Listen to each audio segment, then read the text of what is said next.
Salut tout le monde, on se retrouve pour une présentation de l'objectif Samyang 14 mm T3.1. Donc voici la boîte.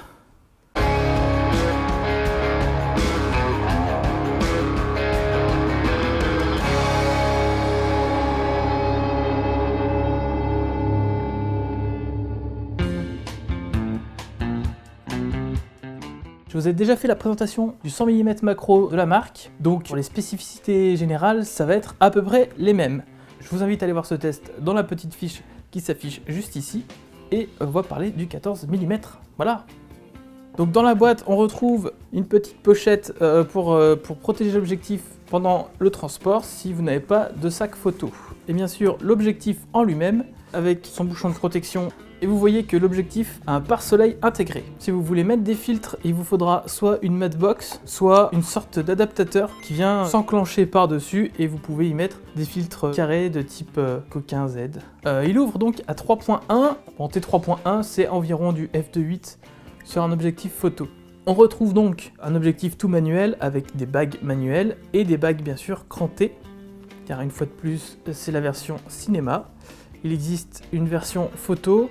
Les bagues ne sont pas crantées et la bague d'ouverture est cliquetée, tandis que là elle est toujours autant décliquetée que l'autre. Comme pour le 100 mm, on retrouve donc des bagues crantées qui sont à même distance l'une des autres.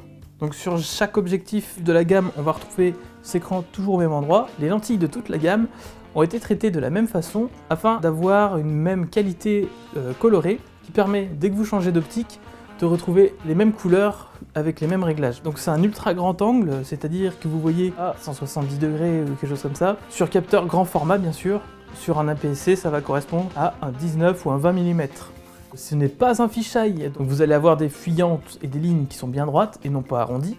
Une fabrication plastique, c'est exactement les mêmes fabrications sur toute cette gamme-là d'objectifs. On a une bonne qualité de fabrication, l'intérieur est quand même en métal, et vous allez retrouver juste en fait le boîtier extérieur qui est en plastique. Vu qu'on est sur un ultra grand angle, on va avoir une profondeur de champ très grande. Du coup, même à pleine ouverture, vous allez avoir beaucoup de choses nettes dans votre image. C'est sûr qu'il ne faut pas chercher à avoir un bokeh très prononcé, à moins d'avoir un sujet vraiment proche de votre objectif. Ce qui peut être très intéressant pour justement déformer des visages, déformer des objets, avoir un rendu vraiment étiré qui peut rendre des choses un petit peu incroyables.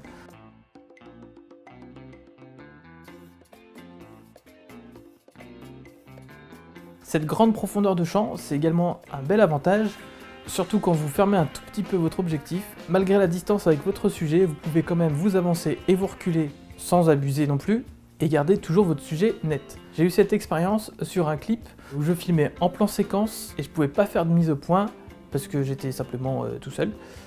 Et donc je l'ai fait entièrement avec le 14 mm, sans faire de mise au point, et vous verrez que les musiciens sont toujours nets. J'ai travaillé la mise au point avant, en me disant là je vais être au plus proche de mes musiciens, je fais ma mise au point un tout petit peu plus loin, comme ça me laissait une petite marge pour pouvoir m'approcher d'eux, et en même temps pouvoir m'éloigner assez loin d'eux, puisque je bouge pas mal dans le clip. Vous pouvez aller le voir, je vous fais une petite fiche juste là.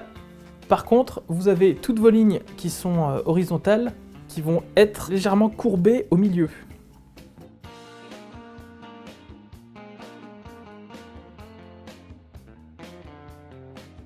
Sinon, globalement, j'aime beaucoup cet objectif. Je trouve encore une fois que rapport qualité-prix, on est quand même sur de la très bonne qualité à très bon prix. J'aimerais beaucoup pouvoir le comparer au Xeen. Donc c'est toujours Samyang qui ont une gamme professionnelle avec des vraies optiques cinéma. J'aimerais beaucoup comparer les deux 14 mm des deux gammes. Donc mon ressenti global, c'est que c'est quand même une bonne optique à très bon prix. J'ai terminé avec le 14 mm, dites-moi ce que vous avez pensé de cette vidéo dans les commentaires, et n'hésitez pas à apporter vos précisions ou vos questions si vous en avez. Je vous dis à bientôt, ciao!